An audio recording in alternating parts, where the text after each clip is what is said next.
Hello. Hi, everybody. I know I'm late on my video this week. I have recorded this video a number of times. I'm just not in the mood.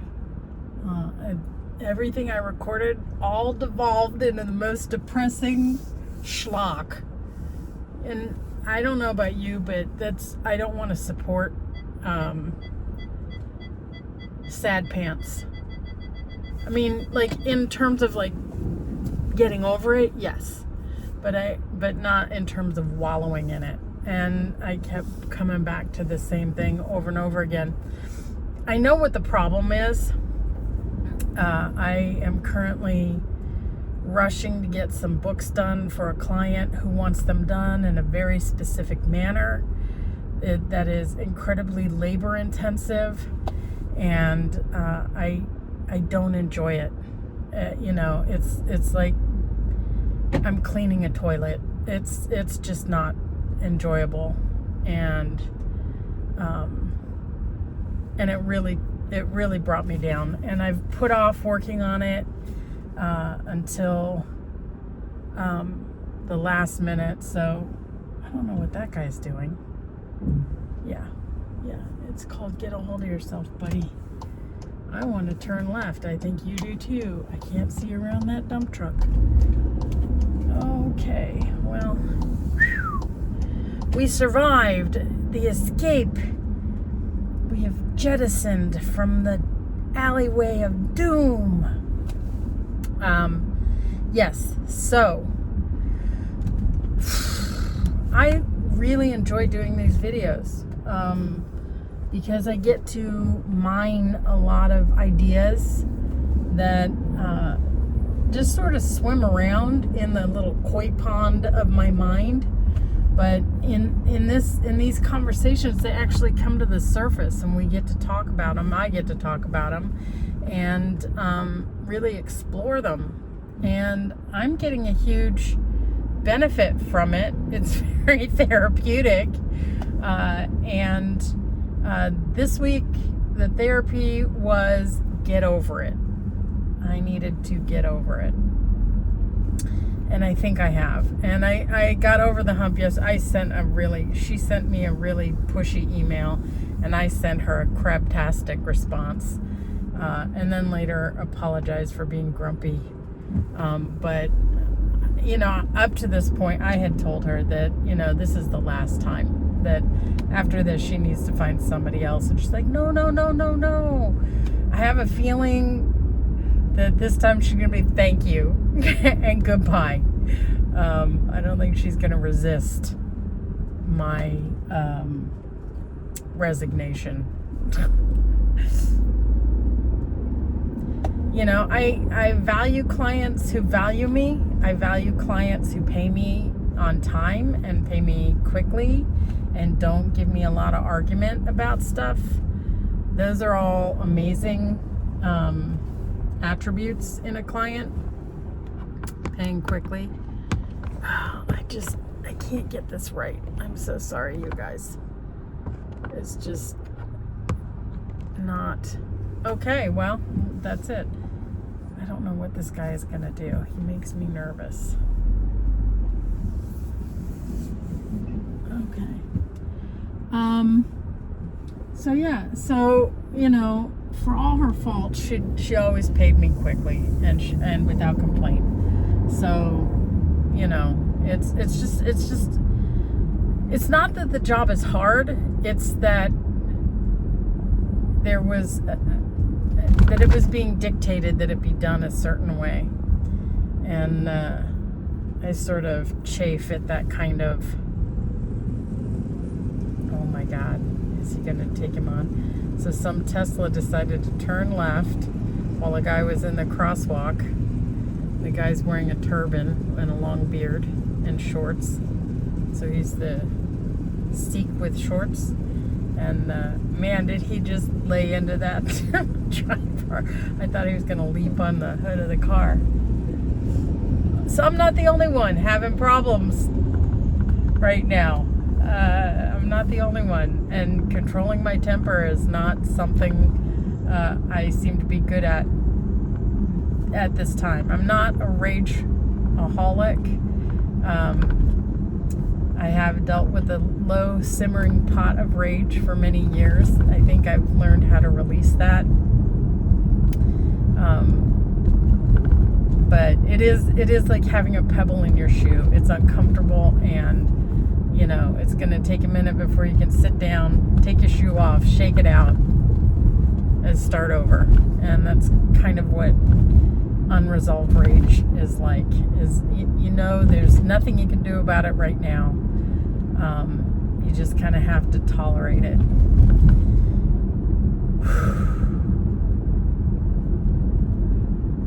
So it's Thursday.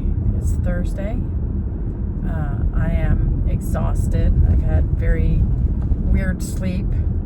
I still have to find a solution to melatonin. I just don't want to stay on it. But we have capitulated and used melatonin this week. So it might be something I just cycle on and off of. But it's depressing. And I don't want to be stuck on it. I imagine that as I get more physically active, I will be able to get more sleep and better quality sleep. And I'm happy to report that the torn muscle in my leg seems to have resolved. I mentioned it to my doctor, the symptoms, and his response was, "Oh, that's not good." And then that was it. There was no further conversation. I hope you're happy with yourself, ma'am. Are they this entitled everywhere, or is it just Beverly Hills? Let me know. Jesus. So, yes, I felt a pop in my calf, and then 2 weeks later, a little lower down, another pop, and then it just like every 2 weeks, there was this horrible pop and pain.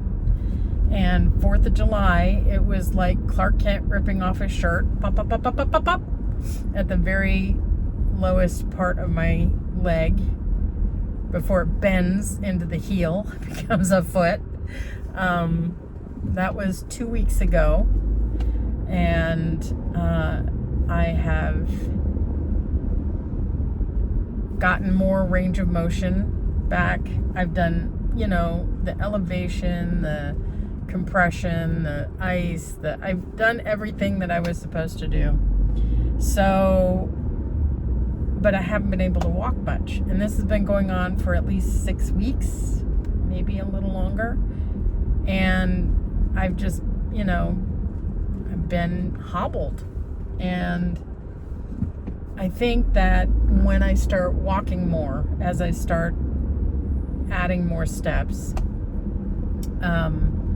I will have a better sleep. So that's what I'm banking on. That's fingers crossed. Yeah. And then I've got my eye on the mail, because I got an order of Mounjaro. I am diabetic, but I'm also fat. And I was previously on Mounjaro, but it turns out I couldn't afford Mounjaro and insurance. So when I became eligible for insurance, that's what I opted for. And then it turns out I picked the worst policy and company possible. So I'll be changing. But I found Mounjaro at a reasonable price. It's still very steep, from a Canadian pharmacy. And that's all sorted, and the medication was shipped. So that should arrive any day now.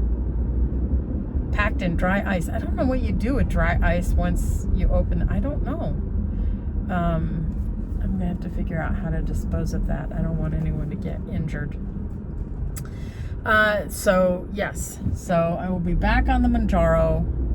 Now that I know more about how to manage my glucose. I'll be very interested to see, because it was great at glucose management. I mean, was its original job, right? Its original job was to help people with diabetes. And so, but now I have a year under my belt of weighing and measuring and counting and tracking and looking at all the numbers. I don't remember what it was last year when I first started on the Manjaro, because we were still just trying to put out the fire, just trying to contain it. I definitely am in a containment zone and have been for a long time now. So I'm just curious to see. Boy, everyone's driving a little Oh, I see. Just take your time, dude. Anyway, so we will see what happens. There's always, Ozempic butt, Ozempic face, Ozempic teeth, Ozempic, what else is there? Ozempic face, did I say that? Ozempic mouth. Yeah, there's a lot that can go wrong with all of that. Ozempic personality, that one really made me mad, because depression is not a personality. Depression is a mental condition that requires support. So don't call it personality. And if you're calling depression a personality, you are a mean person. And I accuse you of having no compassion and no understanding. And if you are a person who has depression, there's help available. It is, but it's heavy, man. You try dealing with it. It's not fun. Oh God, is there no parking? I need one parking space for me. Hello. Parking. Wow, that's interesting. Well, we'll just do another lap and see what happens.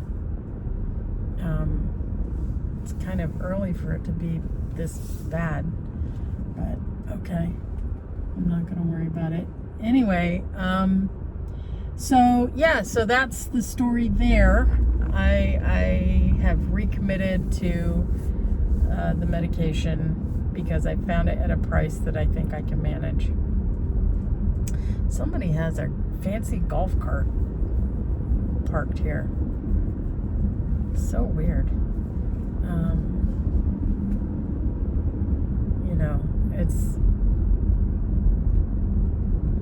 Is that an appropriate way to get around the streets of LA? A little souped up golf cart. I don't know. Is it legal? I don't know. They are at a law office. So,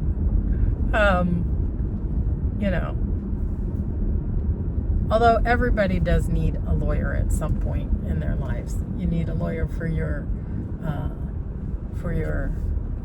will. You need a lawyer for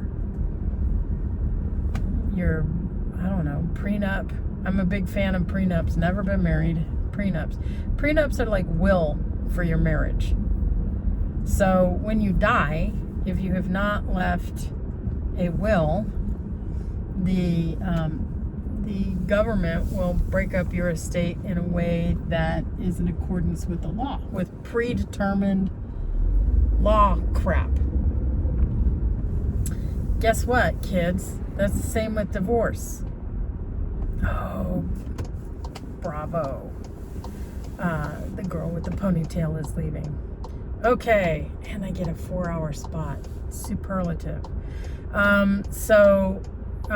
It's not that your marriage is going to fail, but if it does fail, then you're leaving it up to the courts to subject the decisions about how you will move forward to what is already predetermined.